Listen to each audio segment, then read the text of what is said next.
Dear students, তোমরা জানো যে 2024 থেকে WBCHAC West Bengal council of higher secondary education, তো এরা 11-এর সেমিস্টার সিস্টেম চালু করেছে। অর্থাৎ ক্লাস 11-এ তোমাদের দুটো এক্সাম দিতে হচ্ছে, সেমিস্টার 1 এবং সেমিস্টার 2।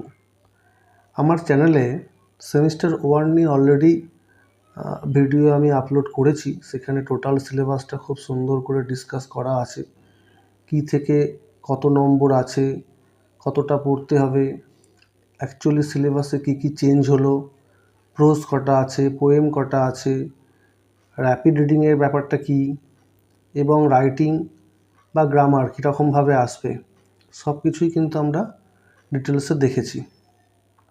আজকে আমরা 11-এর সেকেন্ড সেমিস্টার, অর্থাৎ ইংলিশ বি সেকেন্ড ল্যাঙ্গুয়েজ, তার হচ্ছে সেকেন্ড সেমিস্টারের যে টোটাল সিলেবাস সেটা আমরা খুব ভালো করে দেখব। তো ভিডিওটা স্কিপ না করে তোমরা প্রথম থেকে মন দিয়ে খুব ভালো করে সিলেবাসটা দেখে নাও। কারণ সেমিস্টার 1-এর এক্সাম অনেকেরই শেষ হয়েছে, কিছু বাকি আছে বন্যার কারণে। অনেক স্কুল এখনও পর্যন্ত পরীক্ষা নিতে পারেনি, কিন্তু সেমিস্টার 1-এর পরীক্ষা হয়ে যাওয়ার পরেই সেমিস্টার 2-এর কিন্তু প্রিপারেশন শুরু করে দিতে হবে।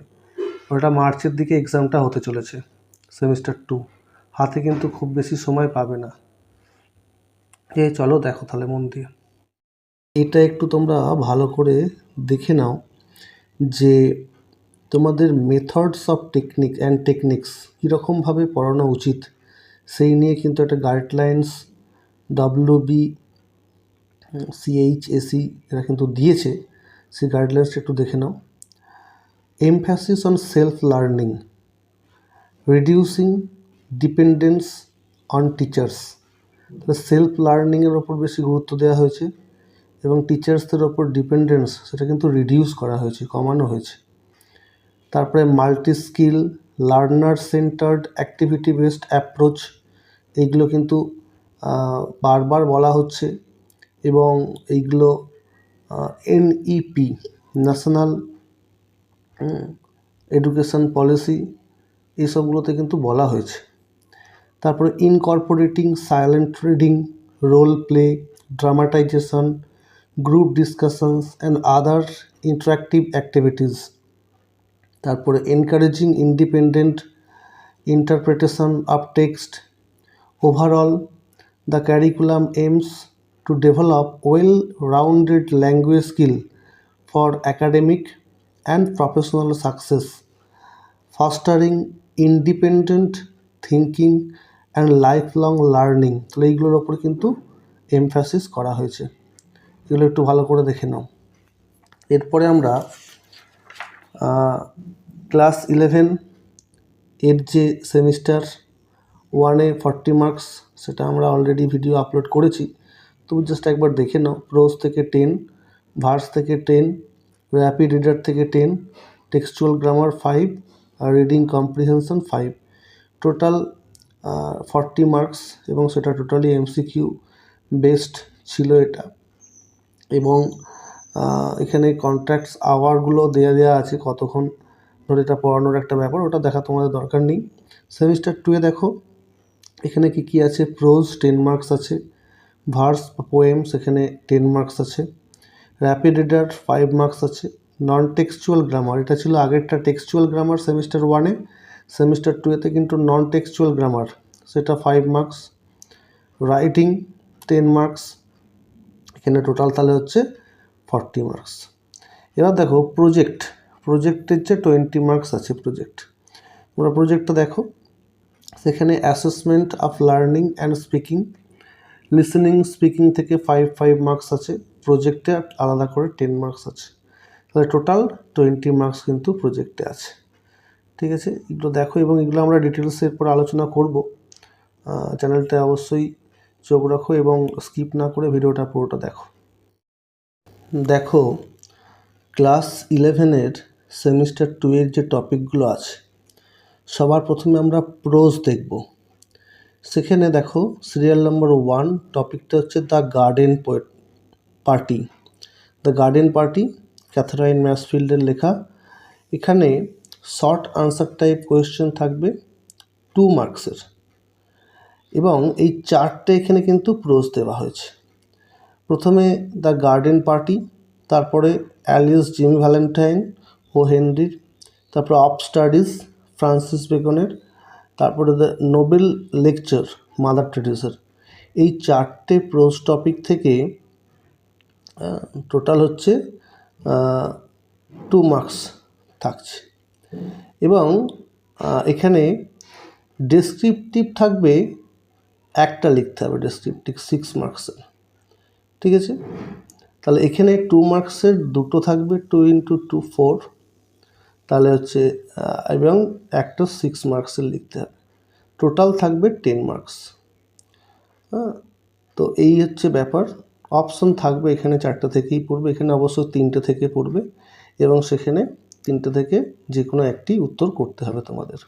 দেখো নিচে দেওয়া আছে any 2 out of 4 questions of 2 marks and total marks 2 × 2 4 marks. Any 1 out of 3 questions of 6 marks, total marks 6 marks. তাহলে 4 + 6 = 10। তো 10 মার্কসের তোমাদের প্রোজ থেকে থাকছে। এটা ইউনিট 1। এরপরে দেখো ইউনিট 2। ইউনিট 2 হচ্ছে ভার্স বা পোয়েম। সেখানে টপিক দেখো দুটোই আছে, এখানে বেশি নেই। সেটা হচ্ছে মাই লাস্ট ডাচেস রবার্ট ব্রাউনিংয়ের লেখা, এবং 2 অ্যান্ড স্টিল আই রাইজ। হ্যাঁ, এটা হচ্ছে দুটো মাত্র আছে। এখান থেকেও দেখো 2 মার্কসের দুটো থাকবে, এবং একটা ডেসক্রিপটিভ লিখতে হবে 10 মার্কস। এখানে 2 out of 4 কোয়েশ্চেন্স, 4টে কোয়েশ্চেন থেকে দুটো উত্তর করতে হবে, 2 মার্কসের ইচ, টোটাল 4 মার্কস। এবং 1 out of 2 কোয়েশ্চেন্স 6 মার্কস। এখানে দুটো পোয়েম থেকে দুটো কোয়েশ্চেন পড়বে, যে কোনো একটা আনসার করতে হবে 6 মার্কসের। টোটাল 10 মার্কস হলো। তাহলে আমরা প্রোজ এবং পোয়েমটা দেখলাম। প্রোজের 10 মার্কস কীভাবে আসবে এবং পোয়েমের 10 মার্কস কীভাবে হলো, এটা আমরা দেখলাম। এরপরে চলো আমরা অন্যগুলো দেখি। এরপরে আমরা র্যাপিড রিডার পোর্শনটা দেখব। সেখানে 3টে ফকটেল আছে, সেই 3টে ফকটেল থেকেই কিন্তু কোয়েশ্চেন আসবে। 1 question to be attempted out of 3 questions. 3টে কোয়েশ্চেনের মধ্যে যে কোনো একটা কোয়েশ্চেন অ্যাটেম্প করতে হবে। টোটাল 5 মার্কস থাকবে। ঠিক আছে, এবার দেখো 3টে টপিক কী কী আছে। দ্য ঘোস্ট ব্রাহ্মণ ফ্রম ফকটেলস অফ বেঙ্গল বাই লাল বিহারী দে, এটা একটা গল্প আছে। দ্য ঘোস্টলি ওয়াইফ, এটাও সেই লাল বিহারীদের একটা গল্প। আরেকটা আছে the man who wishes to be perfect, এটাও কিন্তু লাল বিহারীদের একটা ফকটেল। ঠিক আছে, এই 3টে থেকে টোটাল 5 মার্কস থাকবে। তাহলে আমরা আগে প্রোজ দেখেছি 10 মার্কস, পোয়েম দেখলাম 10 মার্কস বা ভার্স, এবং এখন র্যাপিড রিডার দেখলাম 5 মার্কস, টোটাল 25 মার্কস হলো। এরপরে দেখো, এরপরে হচ্ছে নন টেক্সচুয়াল গ্রামার থাকবে। সেগুলো কীরকম টাইপের, সেখানে দেখো নন টেক্সচুয়াল গ্রামারের টপিকগুলো একটু দেখে নাও। Tense, voice, phrasal verbs, preposition, clause, participle, gerund, transformation of sentences. তাহলে এই টপিকগুলো আছে, একদম কমন টপিক। এগুলো তোমরা ক্লাস 5, 6 থেকে করে আসছো, একদম মাধ্যমিক লেভেলের টপিক। একই টপিকগুলো আছে, নতুন তেমন কিছু নেই। খুব ভালো করে প্র্যাকটিস করলেই হবে। দেখো কোয়েশ্চেন কেমন থাকবে। 1 question of 2 marks, 1 question to be attempted out of 2 questions from transformation of sentences. তাহলে শুধুমাত্র ট্রান্সফরমেশন অফ সেন্টেন্সেস থেকে একটা কোয়েশ্চেন অ্যাটেম্প করতে হবে, যেখানে দুটো দেওয়া থাকবে, এবং 2 মার্কসের কোয়েশ্চেন থাকবে। অর কারেকশন অফ এরর্স, অথবা এরর কারেকশন থাকবে। দুটো থেকে কিন্তু একটা কোয়েশ্চেন অ্যাটেম্প করতে হবে। এরপর হচ্ছে শর্ট আনসার টাইপ কোয়েশ্চেন থাকবে 3 মার্কসের। সেখানে কীরকম টাইপের কোয়েশ্চেন থাকবে, fill in the blank as per direction, blank পূর্ণ করতে হবে, অর্থাৎ গ্যাপ পূরণ করতে হবে। সেখানে ডাইরেকশনটা কি, 0.5 মার্কস থাকবে, আর 6টা ব্ল্যাঙ্ক থাকবে। তাহলে 3 নম্বর এখানে থাকছে। তাহলে এখানে 2 নাম্বার প্লাস এখানে 3 নাম্বার, টোটাল মার্কস হচ্ছে 5 মার্কস। ঠিক আছে, তাহলে এখানে 5 মার্কস আমরা নন টেক্সচুয়াল গ্রামারে দেখলাম। কিন্তু ফার্স্ট সেমিস্টারে নন টেক্সচুয়াল গ্রামার ছিল না, সেখানে টেক্সচুয়াল গ্রামার ছিল, এটা কিন্তু নন টেক্সচুয়াল গ্রামার, এটা প্রচুর প্র্যাকটিস করতে হবে, ঠিক আছে। তাহলে এটা আমরা দেখলাম। এরপরে আমরা মানে টোটাল আমাদের এখন 30 নম্বর হলো, আগে 25 প্লাস নন টেক্সচুয়াল গ্রামারে 5, 30 নম্বর হলো। বাকি 10 মার্কস আমরা দেখব, ঠিক আছে। চলো বাকি 10 মার্কস আমরা দেখি। দেখো এরপরে ইউনিট 5 যে বাকি 10 মার্কস বলছিলাম সেটা দেখো। এখানে টপিক কী আছে, এটা রাইটিং স্কিল। এখানে প্যারাগ্রাফ রাইটিং থাকবে, 150টা ওয়ার্ডের মধ্যে লিখতে হবে, অথবা এটা প্যারাগ্রাফটা 10 মার্কসের থাকবে, অথবা ফর্মাল লেটার রাইটিং বা ইভেন্ট রিপোর্ট রাইটিং, দুটোই কিন্তু অ্যাটেম্প করতে হবে। সেখানে 75 ওয়ার্ডস করে লিখতে হবে, এই দুটোতে 5 মার্কস আছে। যদি কেউ প্যারাগ্রাফ রাইটিং অ্যাটেম্প করে ওয়েল অ্যান্ড গুড, তাহলে তাকে আর কিছু করতে হচ্ছে না। কিন্তু যদি প্যারাগ্রাফ রাইটিং কেউ না লেখে তাহলে কিন্তু এই দুটো 5 করতে হবে কিন্তু তাকে। আমার সাজেশন থাকবে যে প্যারাগ্রাফ রাইটিং যদি কমন পড়ে ঠিক আছে, নাহলে এই দুটো কিন্তু প্র্যাকটিস করে যাওয়া ভালো, যেহেতু নাম্বার বিভাজন আছে সেখানে ফুল মার্কস পাওয়ার একটা কিন্তু চান্স থেকে যায়। কিন্তু বেশি প্র্যাকটিস করতে হবে, প্রচুর প্র্যাকটিস করতে হবে, নাহলে কিন্তু হবে না। তাহলে টোটাল রাইটিং স্কিলে থাকছে 10 মার্কস। এরপর দেখো প্রজেক্টে 20 মার্কস থাকছে। প্রজেক্টের ফরম্যাট কীরকম, লিসেনিং অ্যান্ড স্পিকিং অ্যাক্টিভিটি, এই দুটোতে 5 মার্কস থাকছে, 10 মার্কস। আর রাইটিং অ্যাক্টিভিটি সেখানে 10 মার্কস থাকছে।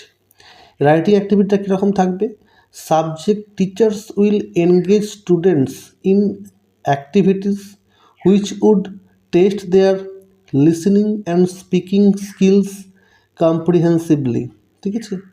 আচ্ছা ইন্ট্রোডাকশনটা কীরকম, for writing activity concern teacher will select relevant topic from, তাহলে রাইটিং অ্যাক্টিভিটির জন্য টিচার কীরকম টপিক চুজ করবেন, সেই টপিকগুলো কোন কোন জায়গা থেকে চুজ করা যাবে সেটাও কিন্তু ইনস্ট্রাকশান দিয়ে দিয়েছে। সেটা হচ্ছে এনভায়রনমেন্টাল ইস্যুস অর্থাৎ পরিবেশগত বিষয়গুলো থেকে, সোসাইটি অ্যান্ড কালচার সমাজ এবং ঐতিহ্য বা সংস্কৃতি থেকে, এমিনেন্ট পার্সোনালিটিস বিখ্যাত ব্যক্তিত্ব থেকে।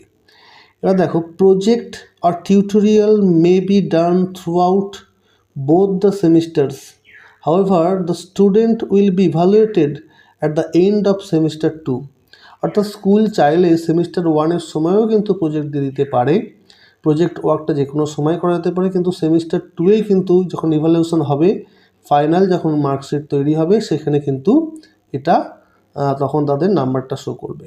তাহলে এই হলো টোটাল আমাদের 100 মার্কস। 40 মার্কস হচ্ছে রাইটিং আর 20 মার্কস কিন্তু প্রজেক্ট সেমিস্টার 2-এর জন্য, ঠিক আছে। এটা একটু ভালো করে তোমরা দেখে নাও, দরকার হলে ভিডিওটা পজ করে সুন্দর করে খাতায় সিলেবাসটা লিখে নাও। সেকেন্ড সেমিস্টার শুরু করার আগে সিলেবাসটা যদি পুঙ্খানুপুঙ্খ ডিটেলস সে যদি জানো তাহলে কিন্তু তোমাদের অনেকটাই সুবিধা হবে। কী পড়বো, কতটা পড়বো, কোত্থেকে পড়বো এবং কী থেকে কত নম্বর আছে, এগুলো কিন্তু জেনে রাখাটা অবশ্যই দরকার, ঠিক আছে। ঠিক আছে, আর যদি ভিডিওটা ভালো লাগে অবশ্যই তোমরা বন্ধুদের মধ্যে শেয়ার করে দাও, সকলে জানতে পারবে। সাবস্ক্রাইব করে রেখো, তাহলে তোমরা নোটিফিকেশানগুলো সবার আগে তোমাদের ফোনে চলে আসবে। Thank you.